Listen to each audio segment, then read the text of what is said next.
same old Liverpool. Sometimes may be good, sometimes may be shit. I thought that, this whole first half performances that we've been phoning in all season was something that I was gonna, resign to the annals of history.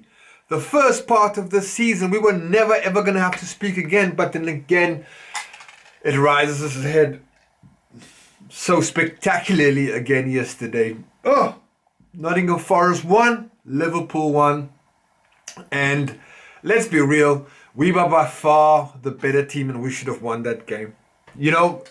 Obviously in the first half, going down again super early. Serious? Your first thought is kind of self-preservation, right? You're thinking to yourself, well, listen, okay. You're making the calculations in your head and you're like, if I can get a draw here, and if this person does, and that person, you know what? It's too early for us to start depending on other people to kind of charter this path to this title, because it's there. The title is there for anybody in this Premier League, or let's say those challenging, to go for it. Nobody is consistent. Not even us. We're not even consistent, right? So nobody's consistent. So it just so happens that Man City drew yesterday and Chelsea drew. And we drew with Nottingham Forest. And you know what? I'm hoping that Spurs is going to do us a solid. It's not looking good, bruv. Just assume that Arsenal is going to win tomorrow. That means that it's 3 points behind us. Considering how Arsenal has been this season, my goodness, it's going. Look, I mean, I can honestly say the way things go, kind of in these games, 2 weeks from now could look very different. Remember, 2 weeks ago we were the shit. We were unstoppable. And then we've had draw after draw after draw after draw after draw. It's like people are like Rastas. Everybody's drawing and passing it to the left, drawing and passing to the left. That's what we've been doing. My goodness me. But anyway, enough of that waffle. Let's get into the serious part of what this talk was going to be about. There are two things that became absolutely apparent to me last night. Right? One, Konate is not fit. Konate has been rushed back. He doesn't look, like I said to you, Bambi on ice, this guy, right? So I understand why you would think that, listen, it's better to have a half-fit Konate than a fully fit Gerald Kwanzaa. I get that, right? But last night you could see the way Konate was completely out of position. He couldn't even race to get back. And that's the one thing I always loved about Konate, is his recovery speed. But he doesn't have that right now. So what is the actual point? Look, I understand, you know what? You had him as a threat, as a set-piece threat. And you know what? Considering the way Nottingham Forest have been playing, I mean, Nottingham Forest is the form team, right? And the way they've been kind of like playing, I understand why he put him in. But let's just get this right. Konate needs to recover and get into a much better fitness position, because he's absolutely not fit. And that was obvious. The other obvious thing is Andrew Robertson's decline. I've kind of mentioned it in smatterings over here. And you know what? By and large, his mistakes, or the mistakes that he makes, he gets bailed out very, very often by really great attacking displays. So we don't ever really sit down and think about, what does this guy do? And I'm a big Andrew Robertson fan. But to me, the decline over the last 18 months has been staggering. I mean, there was one attacking moment that I don't know what he was doing. He was like jumping like a fish out of water. He slipped or something like that. And again, every team, they don't target Trent Alexander-Arnold anymore. They target Andy Robertson, because they figured, Trent's actually got a bit of got something about him. Andy Robertson doesn't have it. Can't find a pass.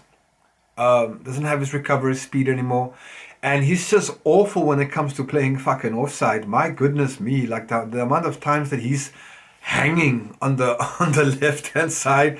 and playing someone on is incredible. Trent Alexander-Arnold is another one of those kind of like players. But I can honestly say we need to start playing Kostas Tsimikas. Look, Kostas Tsimikas isn't perfect, but Kostas Tsimikas at least gives us a kind of situational awareness. He at least knows what's going on around him. It just seems like Andy Robertson has just got like this line of sight that he can only see in fucking 20 meters around him, right?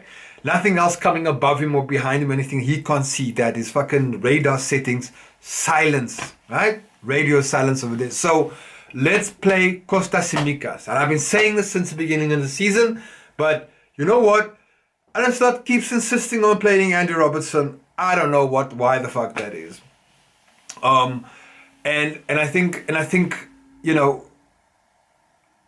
again, we wouldn't have had this conversation if it wasn't for the Nottingham Forest goalkeeper who had a blinder. Like, I mean, he went into peak GW21 settings. He was like Courtois in that 2022 Champions League final. Like, unbeatable, right? And look, we tried.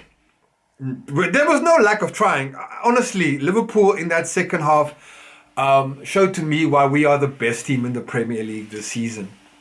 And look, I think we would have gone on to win that. If we scored that second goal, we would have gone on to win a 3-4. Because I just don't think Nottingham Forest have much once you put a scoreboard on for them. Once they have to get out of their low block and you literally cut off all their counter attacking options, it goes a little bit better. But you know, if butts and coconuts is just not the sentence that I want to get in. I just can't make excuses. I honestly thought that we had this thing in our hands and we let it slip out.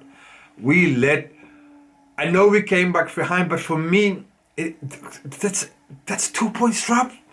We could have been in there and made a strong statement. Like, you beat your competitor, you beat your challenger. Now we have to wait on others to beat our challengers. I don't know how I feel about that. You know, the other thing that's obviously also very apparent to me is that we're going to need Diogo Jota's goal. Last 2 weeks, Salah has been flaky, right? I don't know if it's because of his situation of his contract, because the thing is, like, he just seems to be flat. Like, the one thing I can always say about Mohamed Salah is that if he misses a chance, he's never angry. He's always like smiling. He goes on to the next one and the next one. But last night there was a palpable, there was a clear frustration, the agitation that he had on him yesterday, and you could see it in his play. You could see it in his general play. He's agitated, right? So like I said, I hope it's not a case of people, contract talks that's going on that he has to leave or anything like that. These things do affect people 100%, but I just can't fucking be asked. That's something, a problem for another time. But we are going to need Diogo Jota goals. Look, Cody Gakpo has been chipping in, but so far, the only people who's been chipping in has been Mo Salah and Cody Gakpo, right? Diaz had another off game yesterday. I don't know if playing him as a 9 is really working. Is that's his thing? I think it's great if he can come in and he can move into that position during the game. But to start him off at the 9, I just don't think it is. So I think certainly Diogo Jota should be starting these games in any case, or at least the games that's more games than that. Because at the moment, if Salah's not scoring, Darwin Núñez is not scoring, and Diaz is kind of blowing hot and cold, and then you're just depending on Cody Gakpo to do his cutting in and scoring for the top bins. It becomes a little bit predictable. We need to mix it up a little bit. I haven't seen any kind of thing from Curtis Jones in a very, very long time. I haven't seen a good performance from him. And also, I expect more goals from our midfield. So, yes, we can walk away from this game thinking to ourselves, woo, yes, we got away with a draw.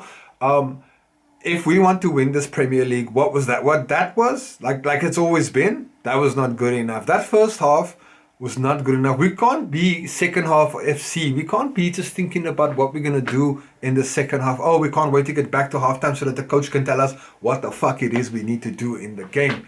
You guys are experienced enough to know and to see how you should play it. All right? These are things that you practice during the week. So what we got up next is Brentford, which is going to be a hell of a test for us. It's another tough away game. Like to me, these are the tough kind of like away games. You know, the kind of mid-table teams who are not really playing for anything, so they're ready to risk things if they're up for it, right? So there's absolutely no incentive for them to push for anything, and I think Brentford is going to be one of those clubs, you know. So they are just going to be happy to sit back and hit us on the counter. So it's going to be very similar to the Nottingham Forest game, but I think the Nottingham team is a lot better. But we can't afford to have a fucking first half like we did against Nottingham Forest. Absolutely not. So anyways, Red, those are all my kind of like thoughts. Like I said, Konate, the defensive situation is really concerning. Robertson's decline is concerning, but you know, the good thing is that we've got Diogo Jota back, and his goals is going to be so super important. I want clean sheets, people. I want a clean sheet. Anyways, Reds, let me know what you get. Put your comments down there. Hit a like if you're in the mood. Subscribe if you're new. Welcome, and subscribe. All that good stuff for the algorithm. We got Brentford, and let's hope Spurs does something against Arsenal. Anyways, guys, have a good one, and I'll see you at the next game.